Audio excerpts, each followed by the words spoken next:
This is J. Krishnamurti's 11th discussion with teachers and students at Brockwood Park, 1973. We really ought to have an auditorium.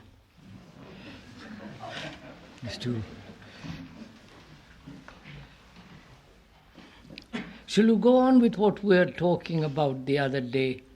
Yes. You all wanted to talk about love. So shall we go on with it? Right. Remember we were saying that it is a very complex problem. Not necessarily a problem, but there are so many things involved in it. So complicated. It isn't very simple. And so we compared it to a map. When we know where we want to go, the map becomes very clear and simple. You see the road, the side roads, how many miles and how long it will take. And if we, as we said the other day, looked at the map of what we call love, if there is such a map, what is the first thing that strikes one? When you look at this map, this thing called love,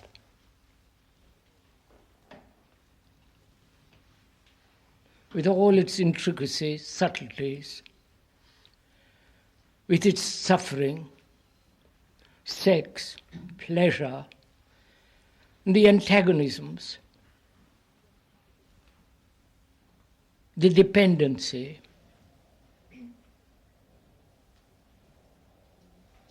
the feeling of despair, loneliness,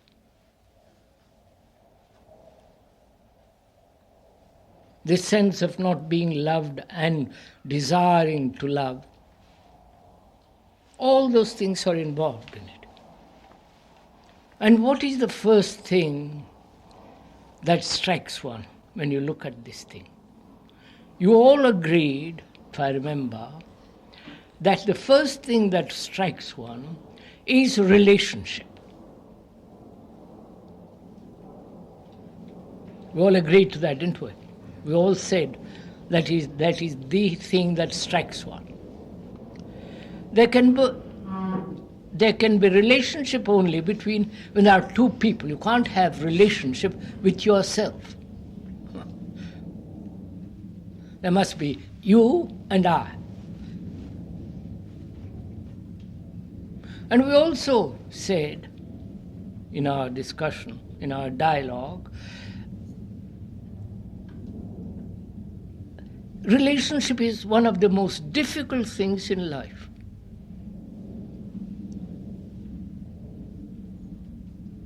Right?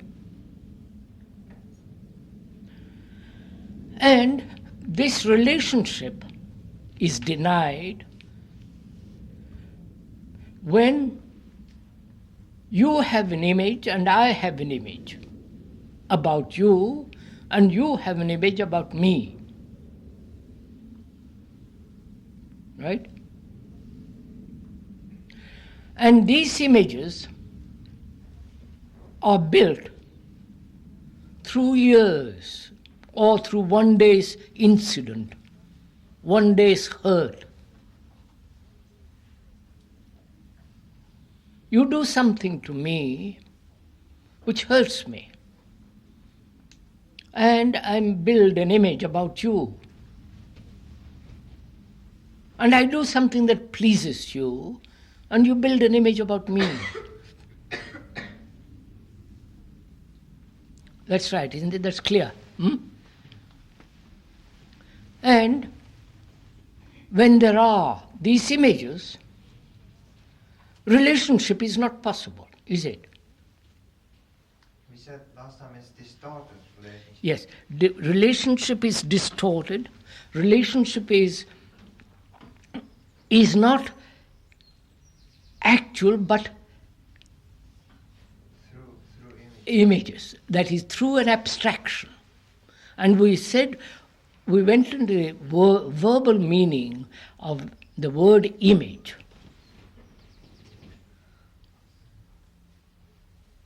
A fancy, an imagination, and so on. A picture.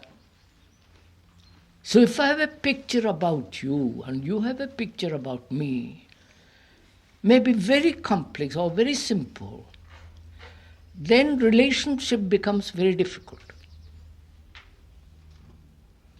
And when that relationship becomes difficult, distorted, then all kinds of neurotic actions take place. We talked about that too, remember? And you said, what do you mean by that word neurotic? And we went into that. So that's where we left off, if I remember rightly. Right?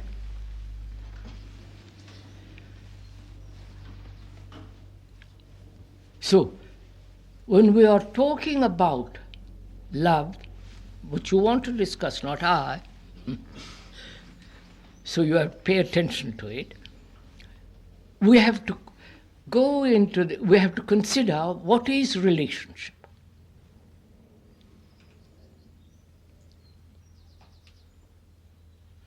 Either you consider what we are discussing verbally, you understand what I mean?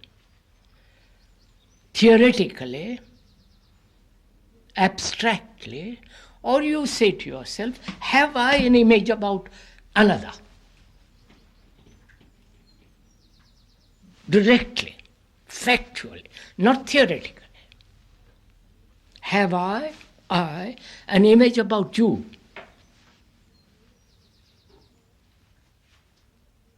Or have you an image about another? And as we are living in a very small community, about 60 or 80 people, or 100, I don't know what the exact number, it becomes very important, doesn't it, to understand this question of relationship.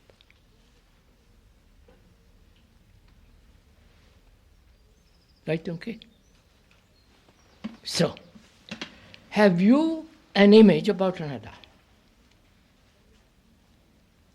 Have you a picture of what has been done to you or what another has built, has made or created about you? You understand? That's how we live all through life.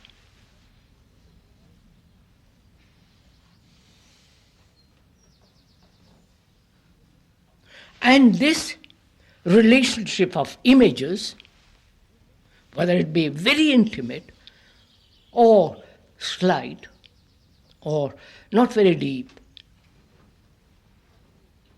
is the way of our living. Right? Okay? Do you mean emotional images or factual images? Emotional, intellectual. I hurt you, Tunki. I say something to you that hurts you. That hurts your pride, that hurts you physically, that hurts your feelings, your sensitivity. And you say, what an awful man he is. Or you don't like me.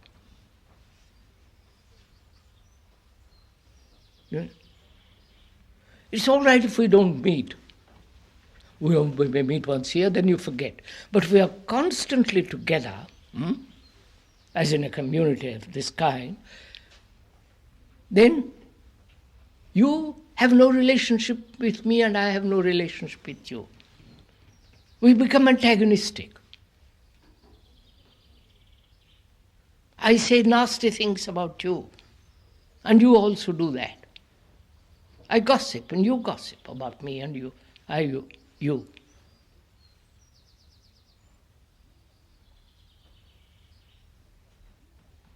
So, in that relationship, is there any kind of affection?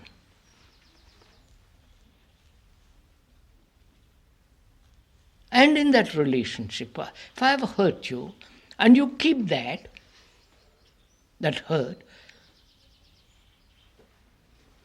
you have built, that hurt has built an image about me, then our relationship is distorted, isn't it?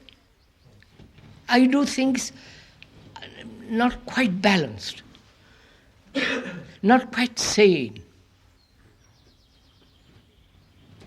Right? Just hold on to it, Tunkita, hold on. Then the question is, what am I to do? You have hurt me. What am I to do? How am I to be free of that hurt, that image which you have created in me? You have hurt me because I have an image about myself. Right? I think I'm an extraordinary person. Or I have images which are pleasant to me, which I don't want to be disturbed. So you have come along, disturbed them. And I feel hurt. Right? So what shall I do with those hurts and with those images?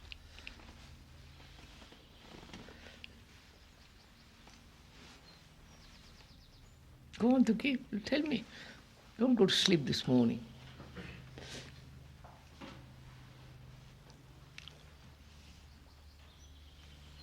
Look at how the first. What? May look at how the mind builds those images first. Look at them. Yes, how the mind builds the images. But look at all the images I have. Or the one. How the mind builds those images, all images. Now, wait a minute. How does the mind build those images? Go on. How do you think? You have an image about me, haven't you, or about somebody else? How do you think it happens? From things that they've done in the past. Huh? From things that they've done. Yes. And then I see what they've done, and every time I see them, and that comes back. Yes. And it comes out, and I don't actually see the person, I see what That they've is, done. you had an image about yourself already, right? Mm-hmm. Which they have hurt. Right? And what will you do, knowing the cause of it, why it happens, what will you do with it?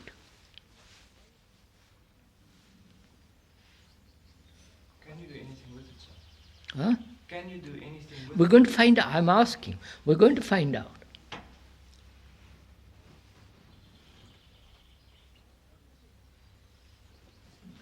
I have an image about myself, that I'm not a fool. And that image is quite strong because I've thought a great deal about it, and I said, I'm not a fool. You come along and say, oh, what an ass you are. What a fool you are. That hurts me. Hurts the image which I have about myself. You understand? You have hurt that image. And so, relationship between you and me becomes distorted, not harmonious, not sane. So what shall I do?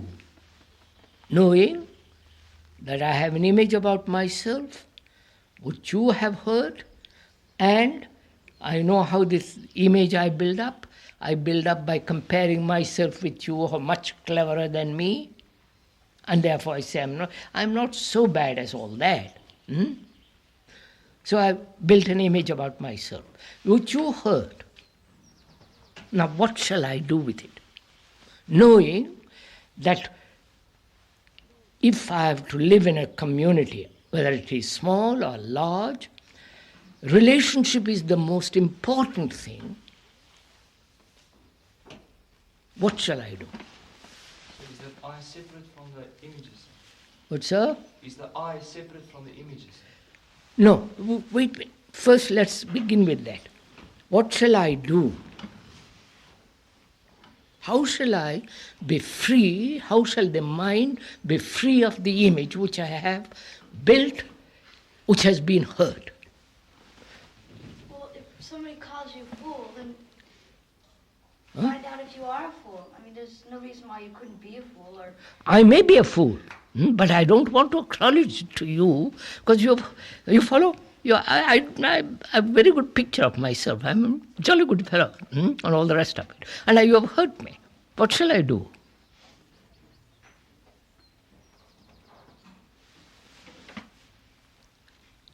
How shall the mind be free of this particular image? I'm not complicating other problems, just that image.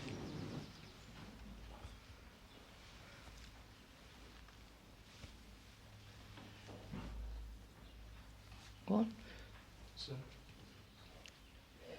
So can it get rid of one image at a time, sir? Or Just so when go step by step. I've got dozen images. I'm an Englishman. I'm a Hindu. I believe in Christ. I don't believe in Christ. I believe in something else.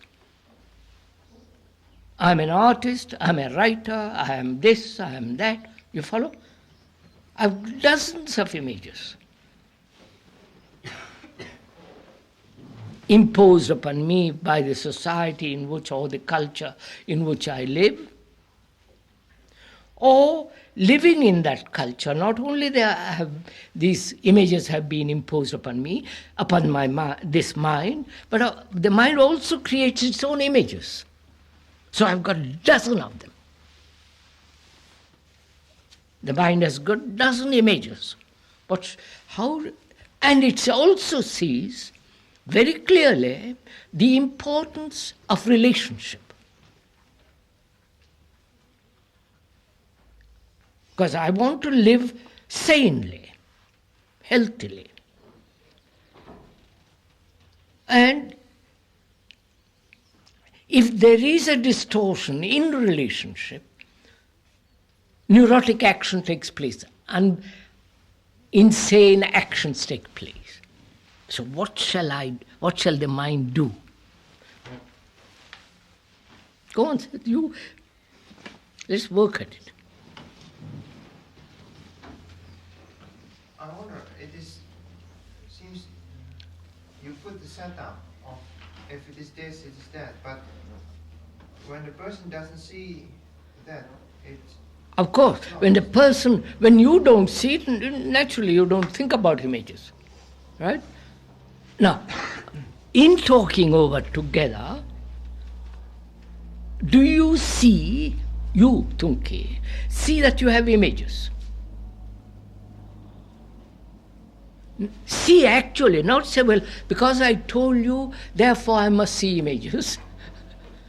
Do you actually see that you have images about another and about yourself?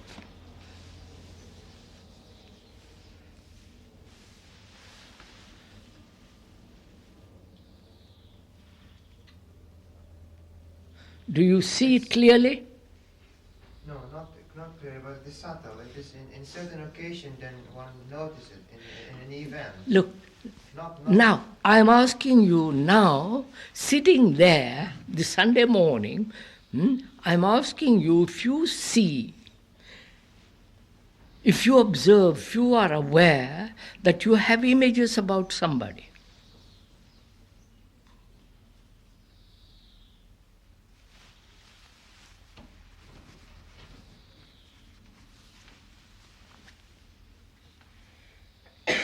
You understand, not only images about somebody, but the images of conclusion that I am a communist, that I am a Hindu, a Catholic, an American. All those are images.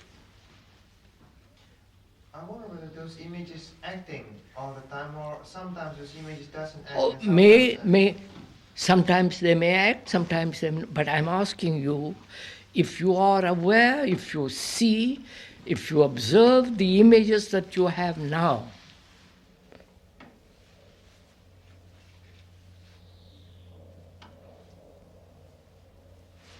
look, Tanke, I was born in India. The very idea of India is an image. You understand? So, there's that one image. I was born in that country called India, born in a certain class and so on, which believes, with all its traditions, ideas, conclusions, superstitions, series of conclusions, ideas, images, all that has been put on this mind. Like if you are a Catholic, it has all been put out from the outside on your mind. Those are the images, right? And also I create my own image in reaction or in comparison and so on with somebody who is very clever. Therefore I say, I'm rather dull, right? So I've created an image about myself. And in talking over with you, I suddenly realize how important it is to have relationship, right relationship. And you have told me, right relationship is not possible if there is any kind of distortions. These distortions have come into being when I have an image about you and you have an image about me. I understand that. Now what shall I do with this?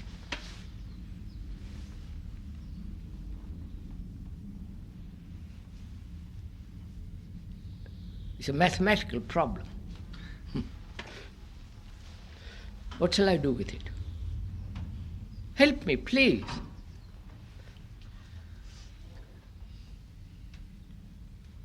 If you really see that, I'm sorry, I didn't mean to say if, okay. I have an image about you, that you're a nice guy. And yeah, I'm a nice guy. Yes. That. Well, and if I see, and I also see that I have the image about you, and I say, well, I can't relate to you, not unless I can be with you directly. Yes. So you have both of us learned one thing, that images. We are learning. We went to the question of learning, so we won't go over it. We are learning that in relationship there is any image, there is a distortion of relation. We have learned it, not that you have memorized it. You understand? We are learning it. Now, the next step is, what will you do? How will you be free of it? So you stay with it because you just go slow. You say you stay with it. Now, what do you mean by? I mean, stay. You say I have an image, but you say, well, I can't be in relationship with you if I have an image. So you're with that image, and you're constantly learning about how that image comes about. Yes, and then what? Will there be an ending to that image making? In you, don't theorize, you follow? It should not, if and when and all the rest of it.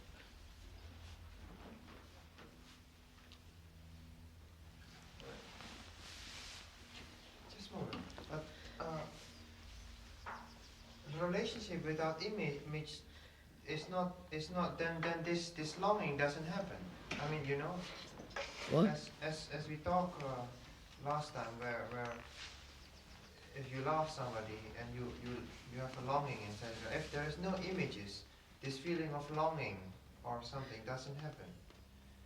And I wonder, then it is.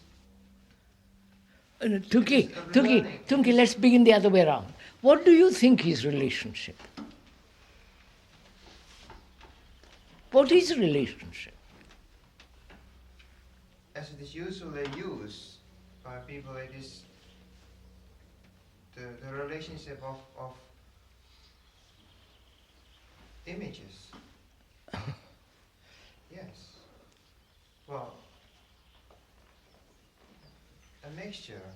I mean, see. Look, Tunki, take a very simple thing, Tunki. I have hurt you. And we live in this very small community. We come into contact with each other every day, practically every hour. And since you have hurt me, I become antagonistic to you. I put a barrier, a wall between you and me.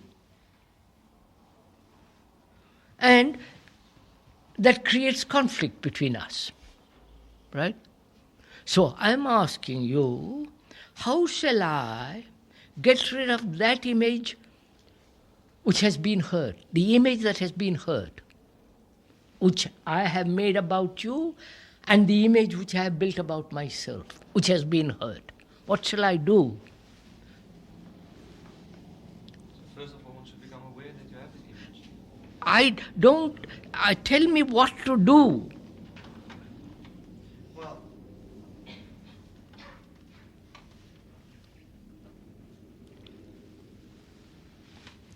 Discuss with me. Go into it with me. in a particular hurt, the hurt is not there. I mean, as factual. So why should one keep with it? All right, Tunki, let's take another example. You have taken something from me without telling me. I like something that you have taken. And I get annoyed with you.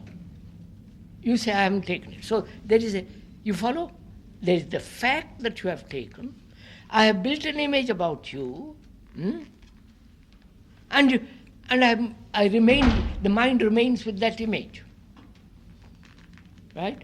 So there is a division between you and me which causes conflict in our relationship. Right. Now what shall I do to be free of this image making?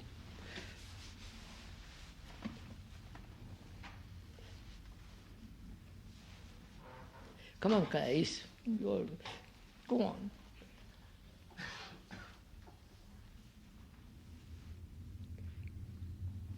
So the question is, can the I do something about it, sir? What's that?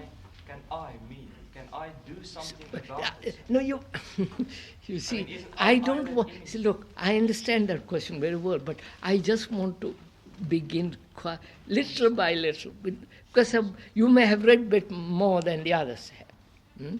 This is a meeting for the school where we are trying to understand this question. So don't make it too complicated yet.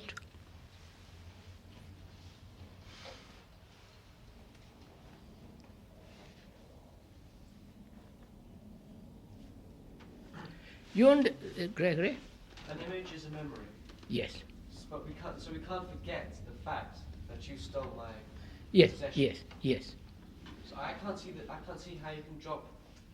I can't see how that memory can't affect any later relationship. The fact, right? Yes. You have taken something from me. That's a fact. Yes. That has left a mark on the mind, Yes. a memory. That's a fact.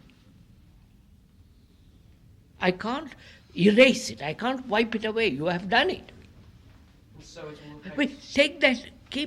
You have done it. Yes. And the memory of it remains. You can return my watch or the thing you have taken, but the memory still remains. Is that an image? Isn't it? You said just now, memory is an image. It sounds as though you. Yes. say so. So, now wait a minute. You understand? Yes. Now, what shall I do? The memory remains. The fact is so, you have done it.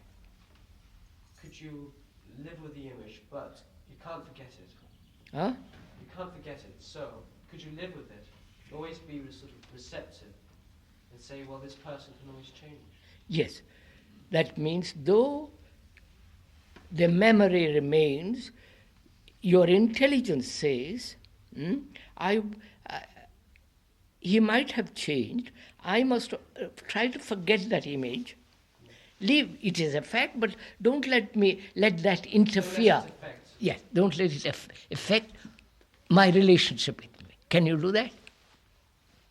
Actually, not verbally, theoretically, but actually say yes. It is so, I can do it. I don't know if I can do it. You understand what has taken place? Yes. Gregory, carefully listen to this. I understand. I think I understand it verbally, but I don't know if it's. Yes, therefore, you understand something verbally. Why? And not understand the whole thing completely, with your heart, with your mind, with your nerve. You follow? Why? I think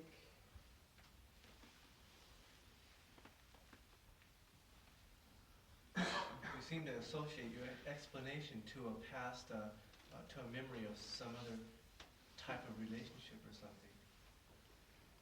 Your explanation, in other words, goes into our memory banks, and we try to associate it with different things and try to work out a plan for relationship. Which means what? Which means we're not learning. No, wait a minute. How? Look, Gregory says it's all intellectual, verbal. How does that happen? Because You say, he says, I hear you what you say, I understand it verbally, but I'm not really, it isn't, you follow? It isn't in my blood, it isn't, I don't take it as a whole and make it as a complete fact. Because when you're there and I'm here and you say I have to, in order to be in a relationship with you, you won't talk to me sensibly anyway. If I'm not in direct relationship with you, then No, you're not, you haven't understood. Let me explain. Gregory says, understand it verbally, intellectually. I'm asking you, why does this thing take place? First, intellectually understand. Verbally understand. Why don't you say, I have understood it? You follow? You understand the difference, Yes, Gregory? I can say I understand it now, but I might not live it. You might do something to me, and you can change. But in the back of my mind, I will always remember that you once did this to me. Yes. So,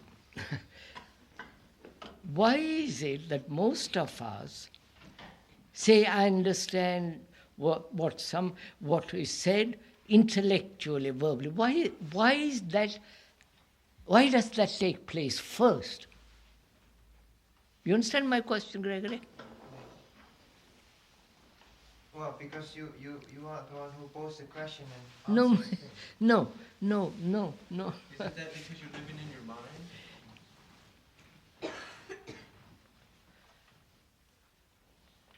You hear verbally first, don't you? You hear. The words first, don't you? The words convey a certain meaning. So, words have become tremendously important.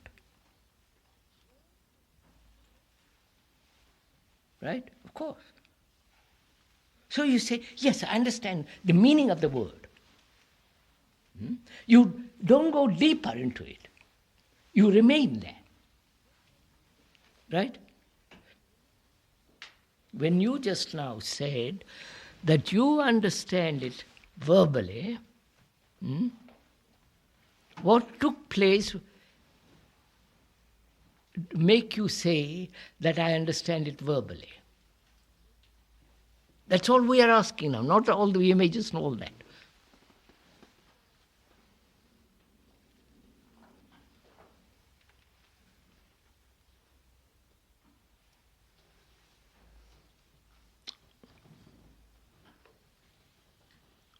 Remember, Gregory, the other day we said, thought is always outside. And we said, in the language of the Eskimo, thought means outside. Remember? We talked about it. Now, this is coming from outside, isn't it? I'm outside of you, and I'm saying something from the outside. And You hear it and translate it as thought, verbal thought, and you verbally, you say, I understand. You see how... Now, what I'm trying to get at is, you have an image. I have taken something from you, that's a fact, and that has left a mark as memory, an image on you. Right? Can I not let that memory interfere the next moment I meet you? You understand my... Then I have a relationship with you. But if that memory comes in between you and me, my relationship with you is distorted. Have you understood that? I understand. Now wait, how do you understand it? I see a picture that this could be so. It would be.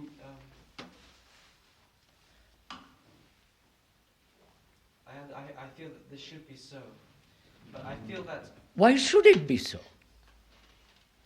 Why should you introduce a conditional clause? Why should it be? It is so. I just somehow feel that this image will play a part in our relationship. Looking back at experience. Yes. So I'm asking you, can you see clearly how the image as memory and all that knowledge interferes in our relationship? Yes, I see how that interferes. Yeah, you see that. How do you see it?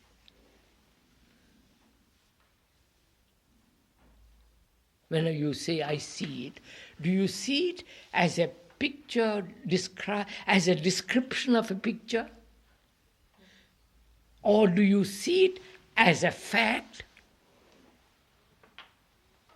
You see that tree as a fact. What you're saying is, do you see it through thought? Yes. Or do you see it? That's right. So we are learning, you follow, how the mind works, little by little. That any incident, pleasant or unpleasant, leaves a mark. Right? Which is memory, which is knowledge, which is experience, which is the image. In relationship, these knowledge, experience, memory, image interfere, distort. And as we have to live together in a community, they create conflict, these images.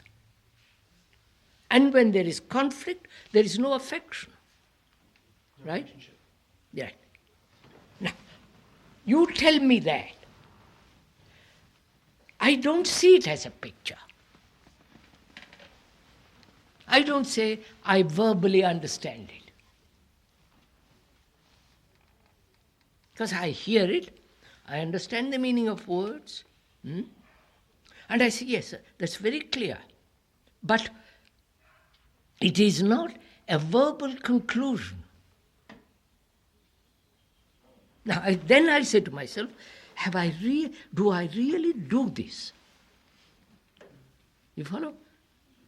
Am I aware that this image interferes? Am I really aware of this?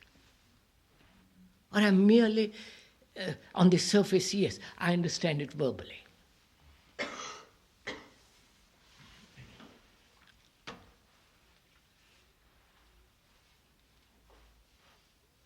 Then if you see it as well as, that's it, as well as verbally, as well as non-verbally, then you will see that the image doesn't interfere. So, if you listen or look at something from as from the out, looking at it as a surface thing from the outside, then you'll always have the problem of how to get rid of the images. But I find that all of my images out there are built on the relationship of those images to the image that I have of myself. Yes, that's what we said. But if I don't, but it all starts because I have an image of Of myself. course, of course. That's what we said. So image upon image. The interaction of image upon another image. It's always going on. But which is important? The outer images are being built on the image that I have. But your images that you have are the result of the environment, the culture which you have lived in. If you are told from child you are a Catholic, that's the image you have about yourself. If I have been told that I am a Hindu from the moment I am born, that's the image imposed from the outside on the mind. And then I say, I am a Hindu, which is, I feel I am a Hindu. Because you follow? So, now let's proceed, go on. There's a lot more in this question of relationship. So I see, in talking over with you, that affection, love, doesn't exist, or exists very, very little, when there is an image between you and me in our relationship. I've learned that. I'm learning about it, not as an idea, as a conclusion. I'm learning.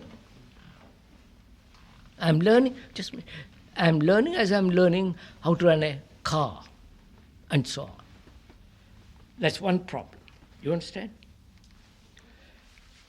Then what is the next problem in relation, in seeing the map of this very complex thing called affection, love? What do you think is the next thing? Lais, come on. You.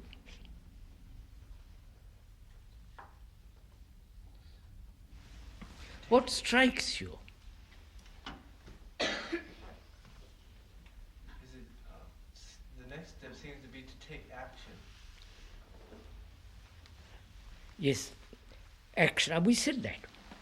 Look, action is not different from seeing. If I see that snake is poisonous, there is instant action. There isn't an action after. You follow? There's no action from the thought. Oh yeah, there's immediate. Right. Now, so you say next thing is action. You see the difference? Huh? Which means you really don't see it. If you are on a precipice, you act. Unless you are slightly insane, you jump over the precipice. But the perception, seeing is acting. In other words, there's no gap between. That's right. That's right. And the gap exists between the seeing and the feeling of verbally comprehending.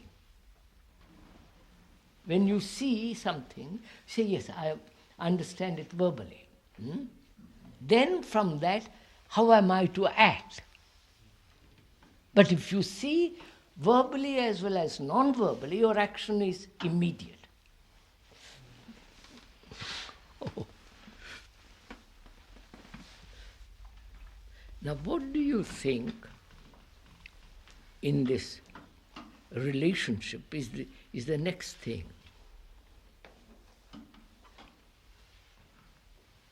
We have agreed, all of us, we see that when we are talking about affection, love, relationship is the most important thing, right? We've all said that. And I say, yes, that is really important. And relationship becomes distorted, and therefore neurotic, conflict, and all the rest of it, there is image. We have understood that. We have learned something about it. We are learning something about it. What do you think is the next thing? No,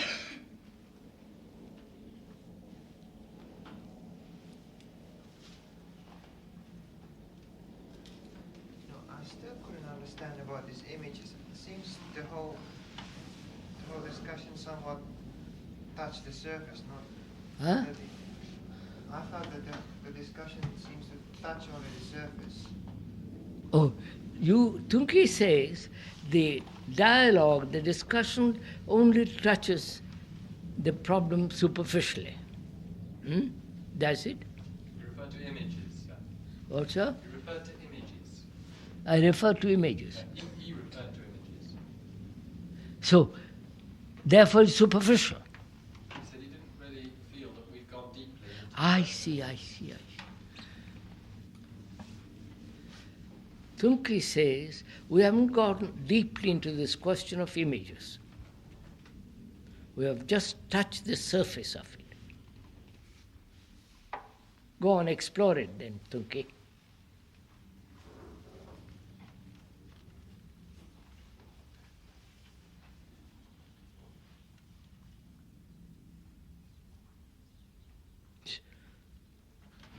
Sir, when you say to me, explore it, or when you say, what's the next thing to do, then how can I avoid, I hear you say, explore it, and I go into my mind and I think back to my past and I say, now, where have I done that before?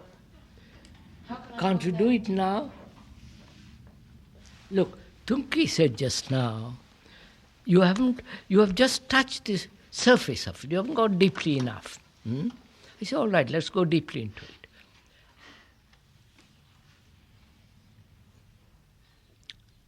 Now, what is the next thing that you are going deeply into? That is, you say, look, I have got so many images, right, Tunki? Not only what you have done to me, but I have got dozen images. Yes? If I know what to do with one image, you understand? I will know what to do with the rest of the images.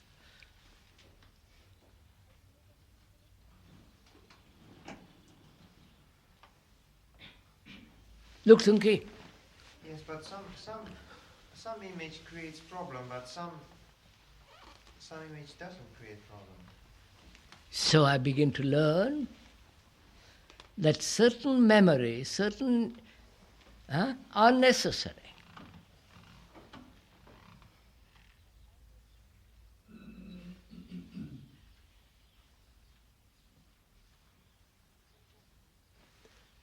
Have to. Huh? Speak, Huh? to Of course. wash yourself, to eat. That's, I learned So the English when I was a small boy. The learning of a language is the cultivation of memory in that particular language, right? The mind has stored up, the brain has stored up all the words and all that. That is memory. Otherwise I couldn't talk in English. When I drive on English roads, I must keep to the left. That's memory. In France, I have to keep to the right. When I ride a bicycle, it takes me 2 or 3 days to learn. It is the learning, balancing myself on a bicycle is memory. You follow? So, I begin to see that certain memories are inevitable. Right? I must have them. Where Winchester is, where London is, where, So I'm asking myself, has that memory any place in relationship?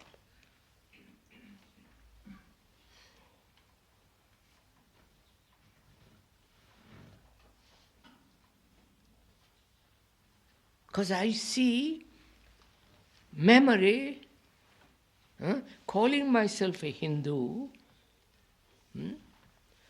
divides me from you who call yourself a Christian or a Catholic, whatever it is, communist.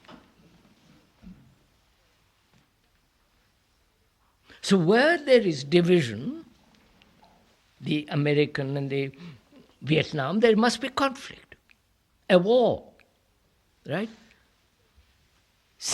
Right? Pakistan and India, we know all that. So where there is division in human relationship, there must be conflict. Yes. And therefore, in conflict there is no affection. But does this conflict comes because memory, or is it because identification to the memory? Who is the person who identifies himself with the memory?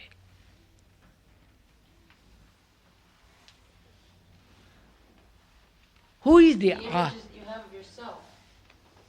Yeah. So the I you are saying is different from the image? No, that's what I'm saying the I is. And therefore, there is no difference. No, that's who associates himself. That's right. Therefore, what does that mean? There's a division. Now, go. You said something. Keep to it. Look at it carefully. One image says, I must get rid of that image. But the image that says I must get rid of it is also an image. So the whole thing is an image. In other words, you're just thinking about that image. Look.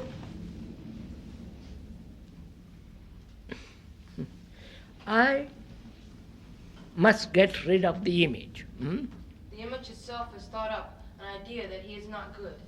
That's right. The image is separate, as though something superior, but it is an image. Oh la la.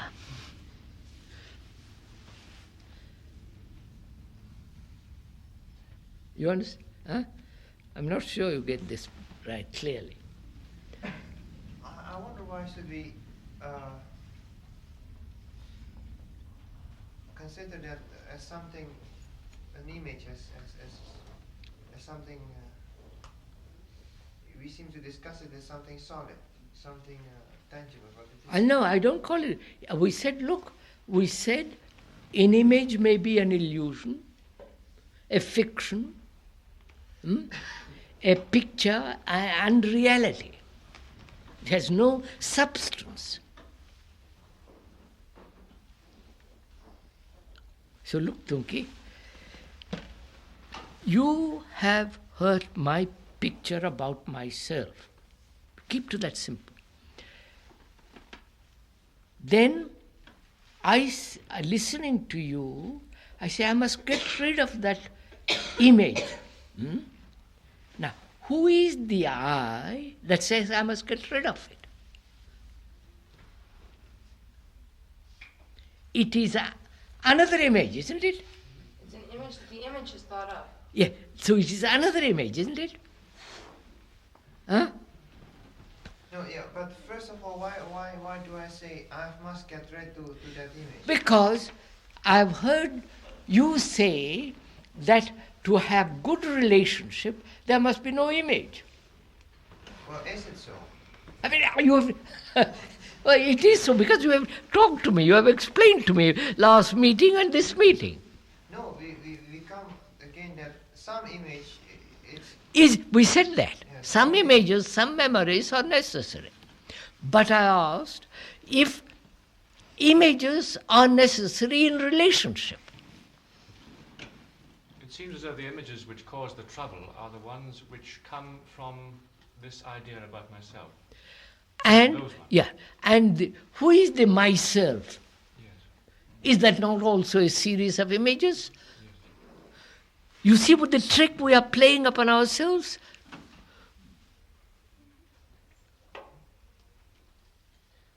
Come on, Nelson. So can I say something? Perhaps we should discuss the question why we agree or are so satisfied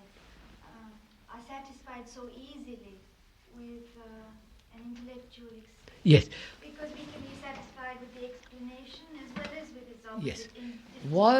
The question is being asked, why is it that we are so easily satisfied with intellectual explanations, knowing the description is not the described? Right? Yes, and you could as easily agree to its opposite. Yes, yes, yes. So it's not so it's not understanding. So, the question is being asked, why is it we are so easily satisfied with explanations?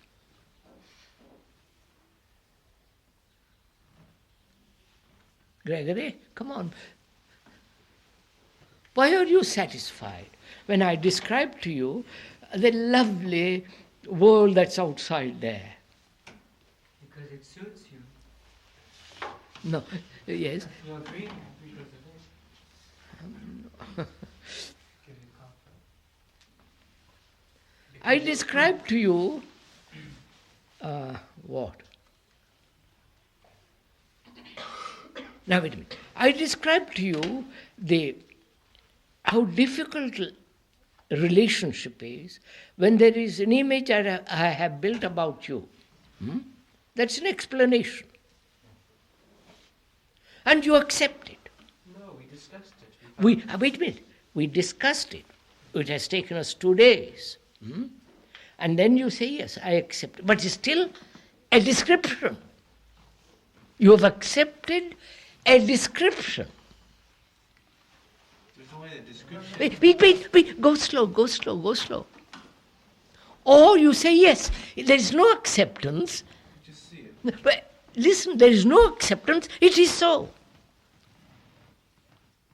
So, It's got nothing to do with me. It's got nothing to do with me. No, I accept that. I see that. It is so. do you, no, you understood the question that was asked. She asked, why is it that we are so easily satisfied with descriptions and explanations? Knowing the explanation is not the explained, knowing the description is not the described, and yet we accept very readily the description. You understand? Do you see that?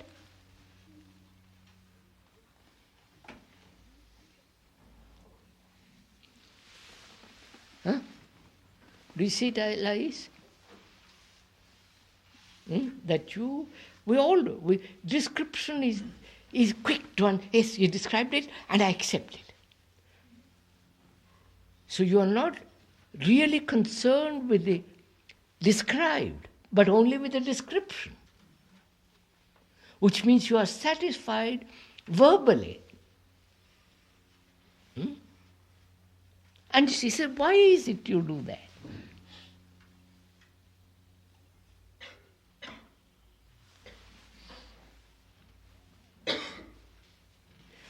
Look, all our religious ideas are based on description. What somebody, etc., etc. And I say, yes, that's a marvelous explanation. It is, and I accept it. Why?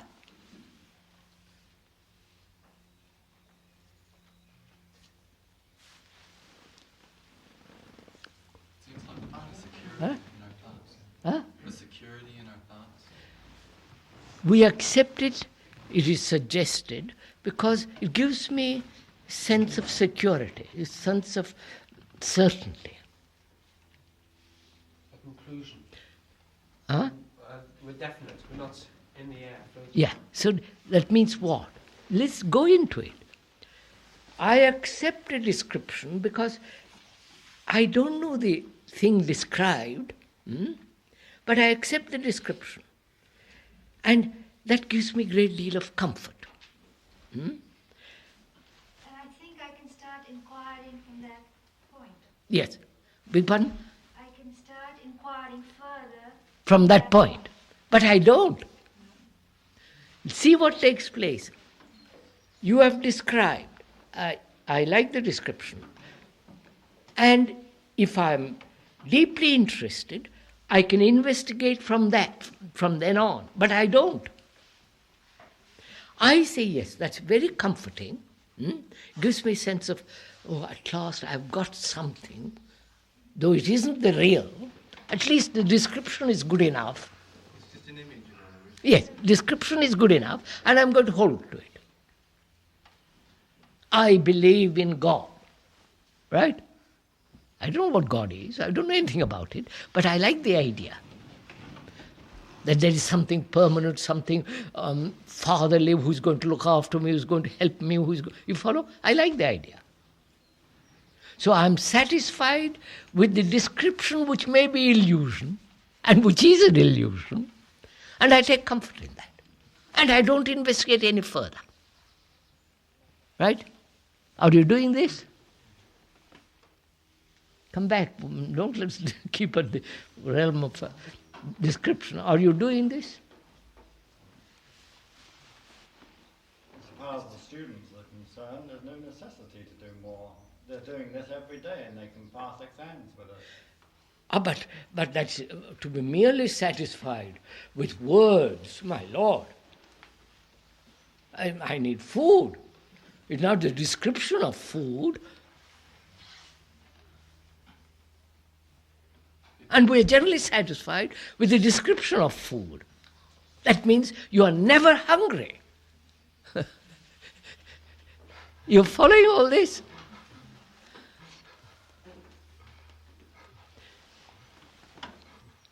I mean, if I'm really hungry, any amount of your description won't satisfy me. I want food. I'm going to go to the kitchen, cook, or wait. It isn't a description of what marvelous menu and all the rest of it. I must have it. But when we accept the description, we are not hungry for the actual. I don't quite see that. In other words, drugs you. Yes. So description may act as a drug. If you don't go beyond word. Are you getting it? When I listen to your sentences and try to find to describe, it doesn't seem like it's anything tangible or definite. You can hold on to. Oh, so you want something to hold on to, and therefore description becomes. Or something you can see. Yes, that's it. So if I want to investigate, I must go deeper into the thing described.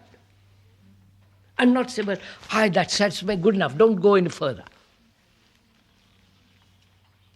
Right? Are you doing this? Well, I don't think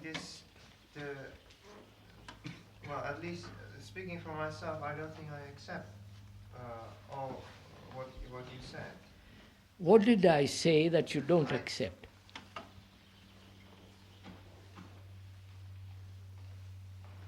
We were. I mean, this is not just either we accept. It might be there is one accept when. Why do you accept? What do you mean by accepting? Sorry, Gregory, have a little patience. When you use the word accept, what do you mean by that? Accept what? The description? Or don't accept? Is it the word, the description? Look, Tunke, we went into the other day. Look, listen. You and I agree that this is called a microphone, right? There is no disagreement verbally when we both mean the same thing. Yes. But if I call that an elephant or a giraffe, you would say you disagree. But if you and I agree to call that giraffe, we would agree. You follow? Yes. So what is it that you don't agree with? No, I'm referring back to the question which you said that we are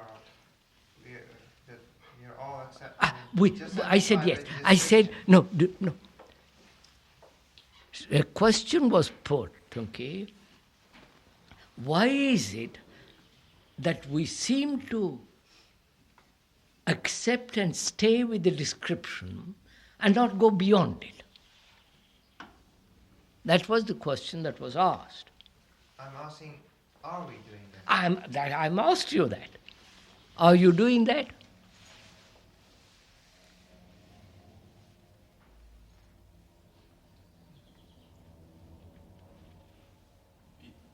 Even if you leave the description, the described doesn't seem to exist, like the tree does. So you are saying, apart from the description, the thing exists. Well, it doesn't seem to exist. Oh, I see. Apart from the description, there is no reality. Apart from the word, there is no substance.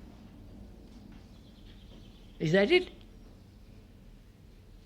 Apart from the word wife, the wife doesn't exist.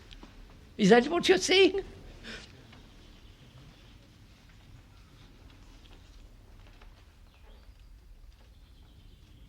What is he saying that is the same? The description and the described are the same? Is that what he's saying? Obviously, the described is the description if you go beyond the word and meet the fact. The description might not be the fact. What? The description might not be the Therefore, don't be caught in the description.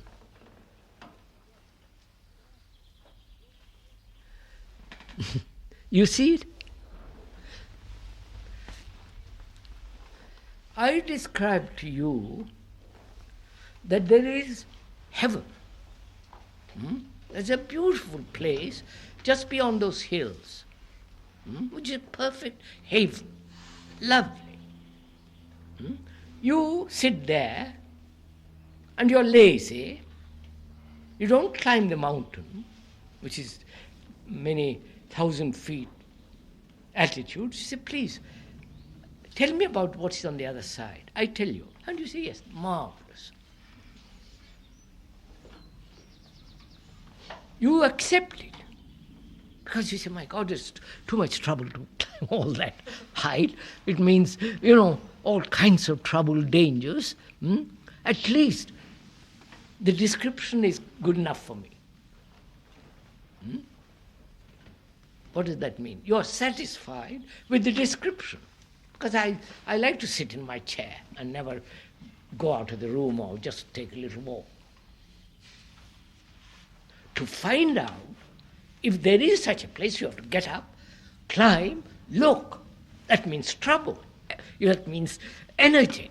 You say, well, there's too much trouble, for goodness sake. So most of us are satisfied with the description of what is beyond the hill, beyond the mountain. You don't say, well, I don't know what's beyond the mountain. I'm going to find out. I'm going to get up, put on the right kind of shoe, all the rest of it. I'm going to climb and look. There may be nothing there at all.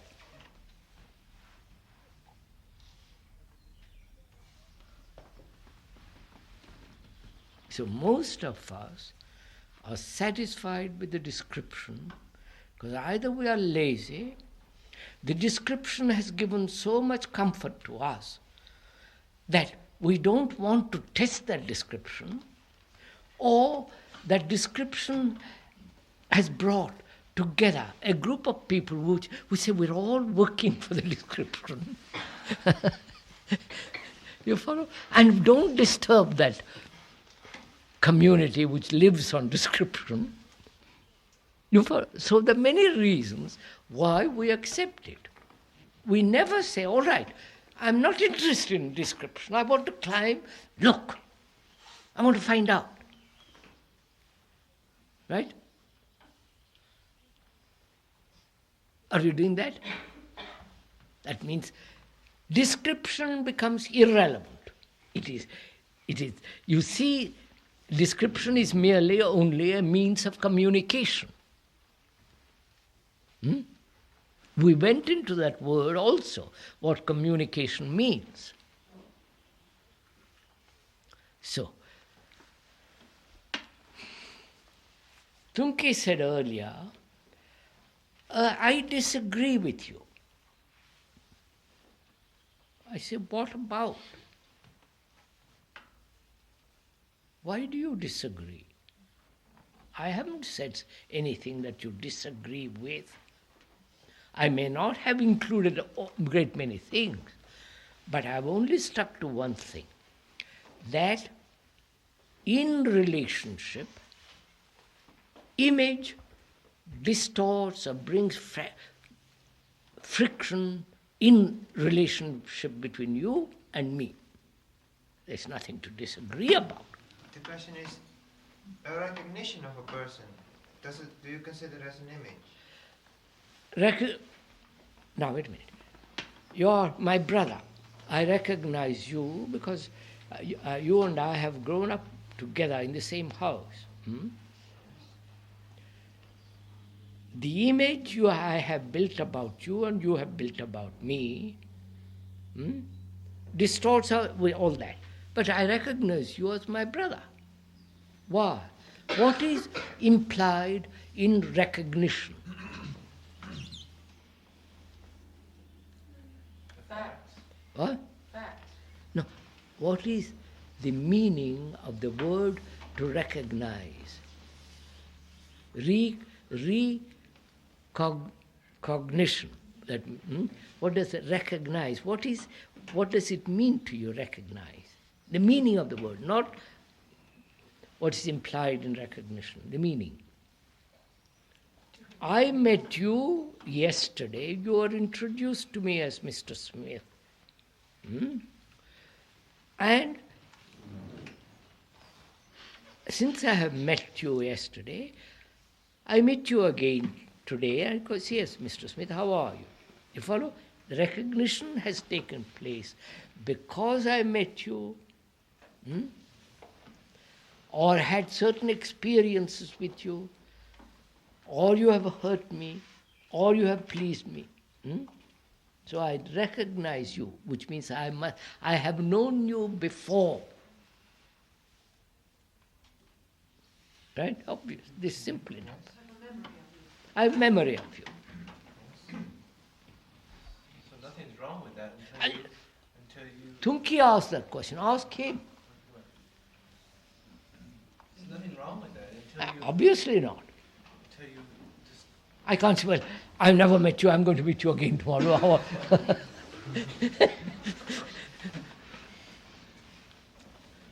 So, actually the action of emotional memory prevent... That's it. Now you're learning. Go on, Tunki, go on. So what does that mean? Well, explain to me. I don't quite understand what you mean. Explain verbally and see if I like that meaning or not. I may disagree or agree, but I want first, I listen to you. What you mean by emotional image. I'm not saying you're right or wrong. I just want to find out what you mean. The image... You said emotional memory. Memory, yes. Huh? Well, as you give an example, if you have hit me, and psychologically, and I have an image of Naturally, yes. And then each time I meet you, I have this project. Lesson, yes. So that I call it as a all right. Call it. Yes. Memory. All right. Then what? Then I would say emotional memory, which bring a distortion. But non-emotional memories are not do not distort. Is that it? I don't know, because because sometimes we are going very slowly, Tunki. Let's go slowly. I couldn't recall an example which. It's a non-emotional memory which says keep to the left. Right, okay? Yes. But the emotional memory is, you have hurt me.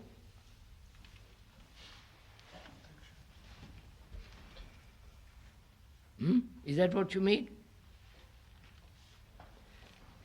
I mean, if it's acted upon, it might be, well, yes, he has a long time ago, but it doesn't matter, so it doesn't bother. But if it is energized, this emotional memory, then it distorts the relationship. I see.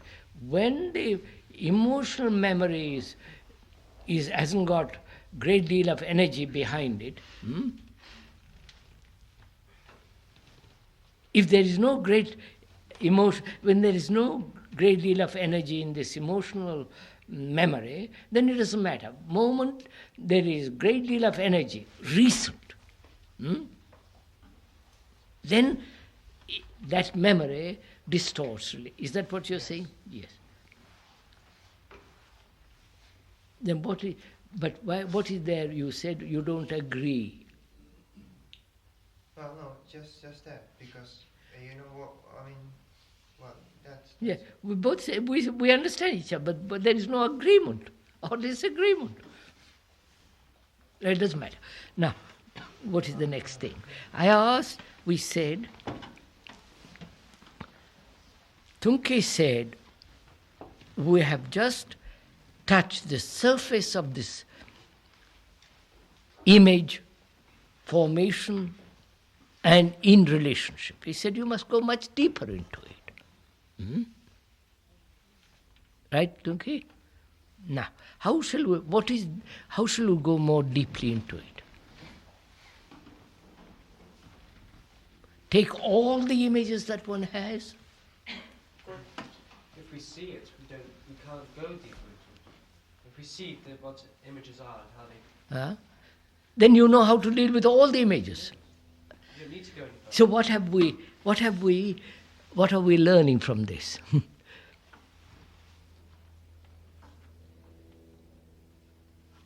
Go on, Nelson, come on, old boy. Well, that is what is going deeper, but when you really explore this field. Now, all right, we are exploring.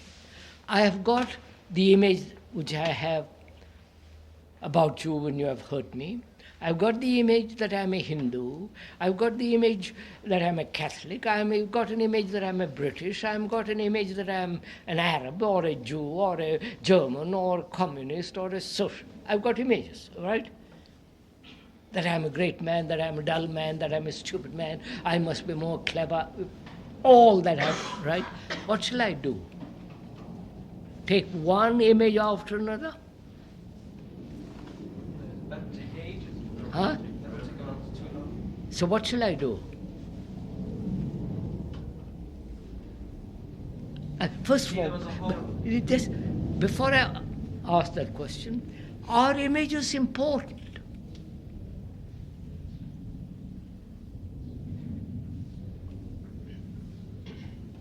No. Huh? Which are the images you think are important? You see the snake in front of you and you... Huh? Said you see the poisonous snake in front of you and you... Right. So there are... All right. Go on, explain a little more. I wouldn't call it image. It's a memory, old boy. We said that. No. If you see a snake, it's not a memory. It's a snake. The memory is that snakes are dangerous. Yes. Of course. I've been told from childhood that's a dangerous snake. If I live in countries where there are plenty of snakes, so now go on. You say certain memories are necessary, important. Now what are they? The ones the factual ones. The memories, like I said, how to speak, how to eat, how to wash, how to drive a car. So factual memories are necessary, you're saying. Yeah. Then all the other memories are non-factual? No, they're factual. The are emotional. I see. They are factual, but you put emotion into them. I see, I understand. So you are saying factual memories that have no emotional content are harmless. But those images that have emotional content in relationship distort, right? Now, what are those images which have content in relationship? Go on. It seems that in all the images that I am, or this image that I have about myself, these are Which is what? Go on, slowly tell me. Perhaps you are right. You have touched something which, go on, tell me. In which these images that come about from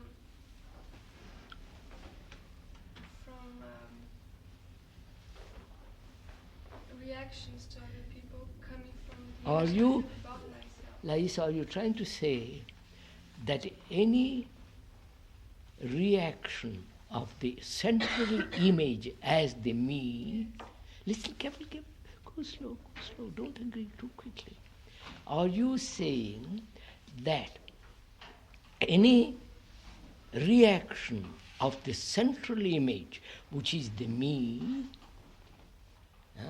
any action from that is a distorting factor?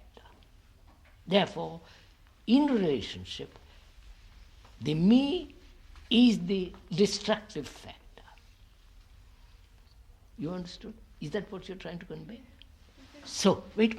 Let's make it clear to ourselves. There are factual memories. How to run a car, the language, the technological knowledge, how to do something,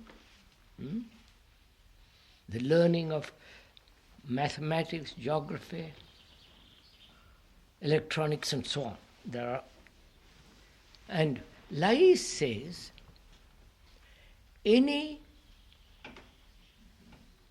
reaction, any response from the central image, from the main image, which is the me, any reaction from that image in relationship is a distorting factor. Right? So the me, with its image, in relationship, brings about conflict. Now, Lai said that. Have I listened to it verbally? You understand? You have described it in words. Am I listening to the words only and say, yes, I understand? Or am I saying, is that so? I see it is so. As long as the me, which is the maker of all images, remains, conflict must exist. So in listening to you, I have gone beyond the word, because I understand the word, and now I've gone beyond the word, say, look, I'm doing this. By Joe, I see it very clearly. I am in my relationship, the me has become tremendously important.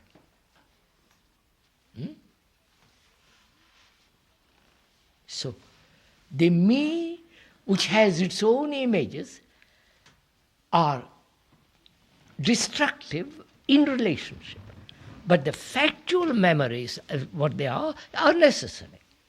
So then I say to myself, I have understood verbally this very clearly. The description is very clear, but the description isn't good enough.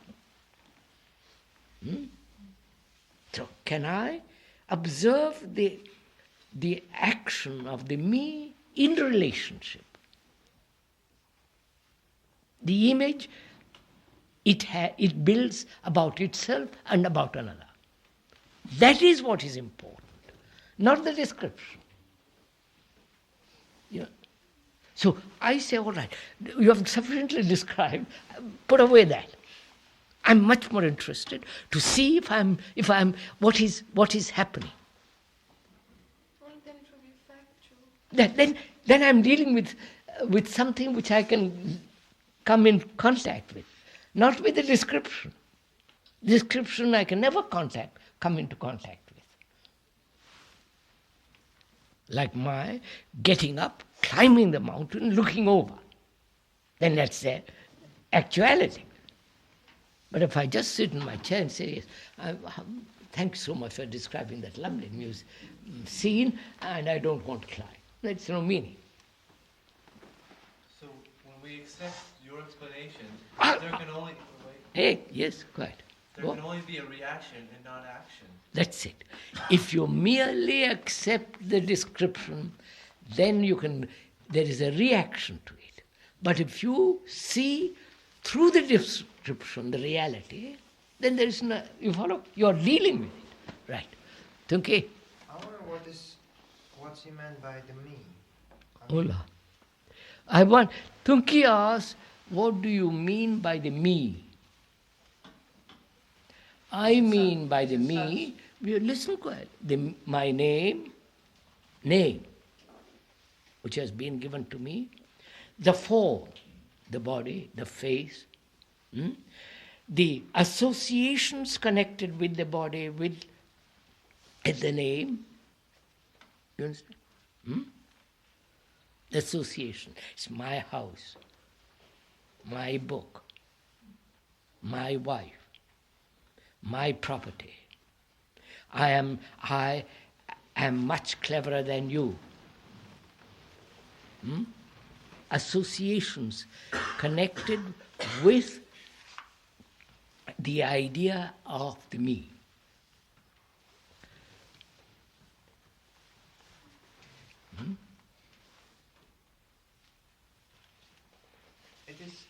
It's subtle though. Because I say, well, I like to have a walk. Would it say? Of course not. Tuki, what are you talking about? I like to go out for a walk. I don't want to walk with 10 people. I like to go alone. What? Yeah, but there seems to be no sharp distinction between what is the me and not the me. No, Tuki. We said, look, Lai said, the central image, the main image is the me.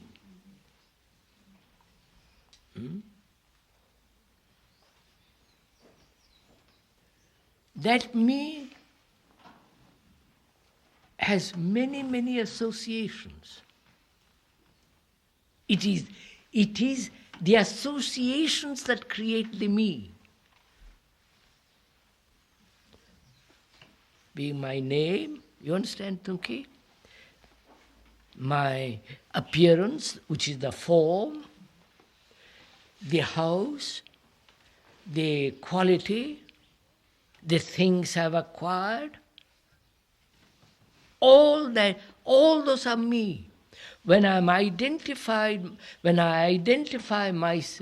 me with that piano, that's me. The piano is me.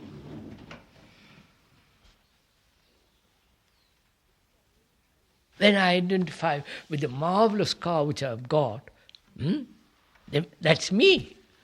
Then if we don't form any attachment to that, then there is no me.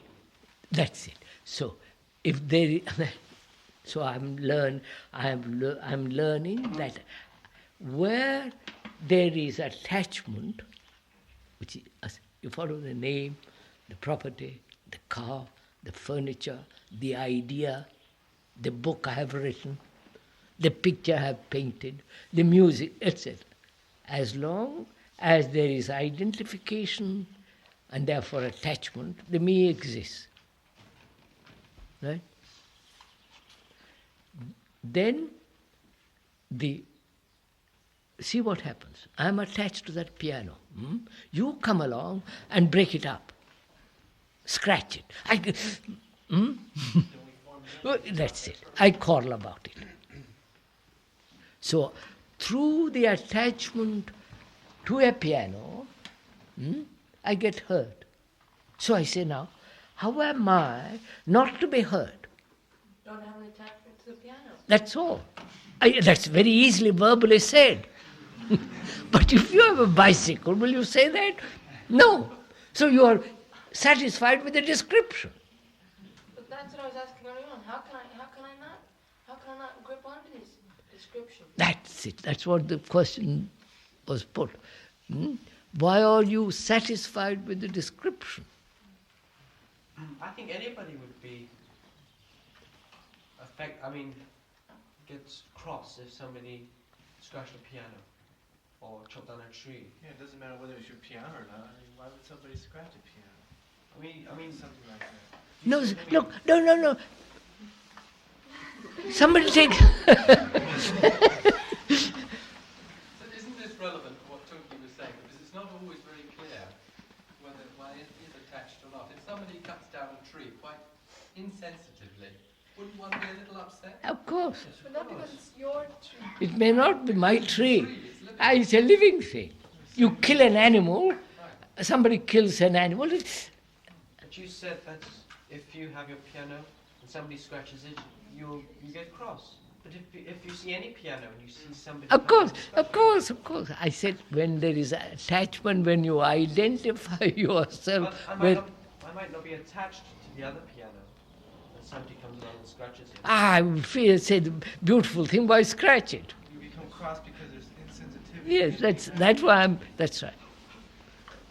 I see. So if I have an attachment to, say, my piano, somebody comes and scratches it, you say, you get mad because he's destroyed your piano. As long as I'm attached to that piano, which is mine, I'm going to rebel when you scratch it. But if it's yours, I say, all right, I don't mind. So is that perhaps also a question of possession, sir? As long as I call it mine. That's what Lais implied. I understand all this very well verbally. At last. He says, I understand all this very easily verbally. Why? Why don't you understand the rest of it? Because you are lived on words. Your family argues, discusses, talks about this book, this politician. You words, and you lived in words, and therefore you understand it easily. But what do I do? I've only understood verbally. So, what will you do? Come on, what will you do? You realize that you understand everything verbally. What's the next step?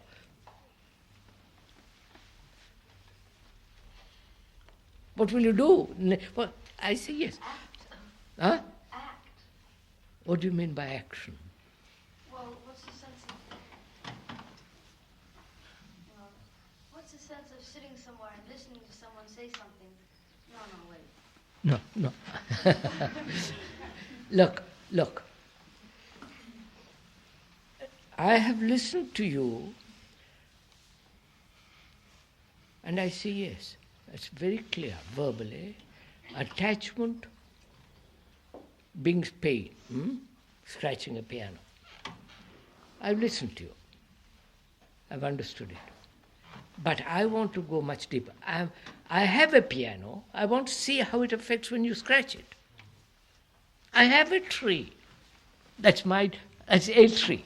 And I want to see how I react, though it's not mine, when you hurt a thing. An animal you kill. And you follow? I want to find out. That's action. I don't sit down and say, yes, I understand verbally. I never put it into find out.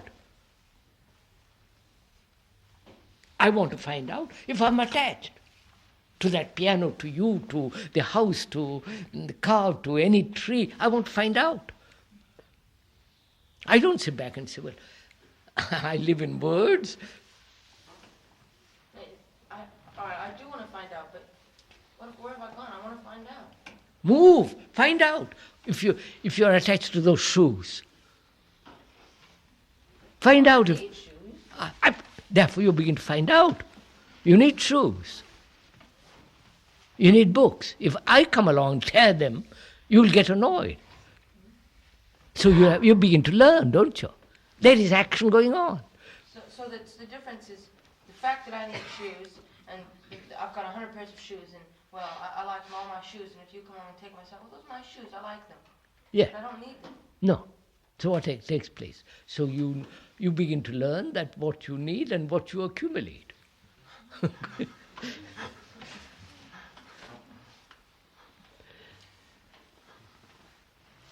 Where does this lead us? No. Where does this as it was described, the I, as the tendency to possess, or the tendency to be attached to something. What is this? I mean, what? It seems. Look, where does it come from? Look, Tunke, my father left me £100, and I buy a nice motorbike. I like it. I'm attached to it. I want to keep it highly polished. I look after it. You come along and mess it up. It hurts me. I get angry with you. So I'm beginning to learn where there is attachment, there is pain.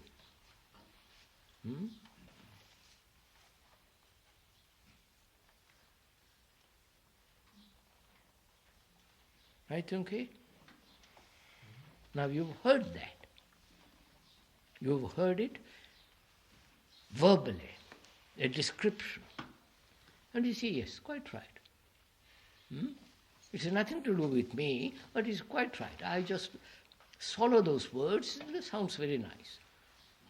But you don't put it to test, you follow? You don't say, well, I own a car, I own a motorbike, I want to find out how I feel about it. Do I get hurt? Is there pain and attachment?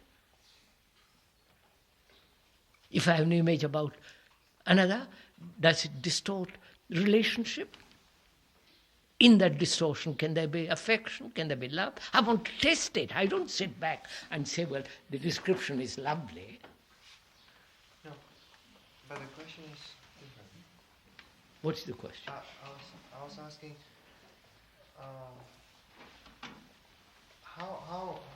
what is this? How does it? Well, it's difficult. How does it come about, and what it is? I mean, this attachment. Is it a natural thing for a human being, or is it? What do you think? What do you think? What do you think? Let's. Look, when you have a child, a baby, you must look after it. Yes. Otherwise, the mother has to look after it, care for it.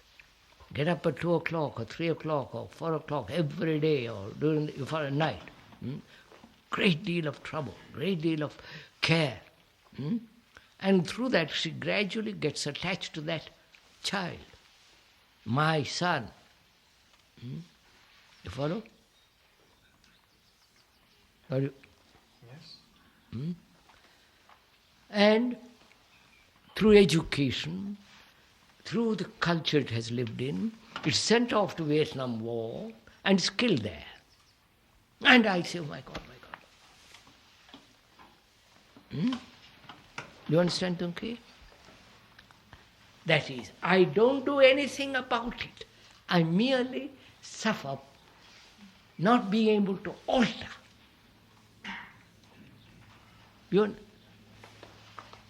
Right?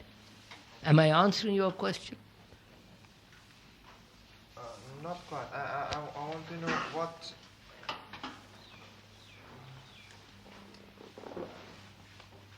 what is this? that this I is, as you said, comes. How does the I come into being? Yes. Wait, let's look at how do you think it comes into being?